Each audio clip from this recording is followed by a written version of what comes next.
All right, I got a pro hurricane tip for you guys. Don't go to the store and try to buy ice.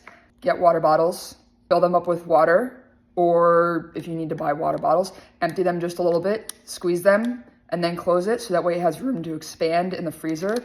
When you stick it in the freezer, you'll have blocks of ice that'll last longer, and they're contained, so if it melts, if your power goes out and it melts, you won't have water dripping everywhere. And you can drink it afterwards. So good luck and stay safe, and hope it works for you.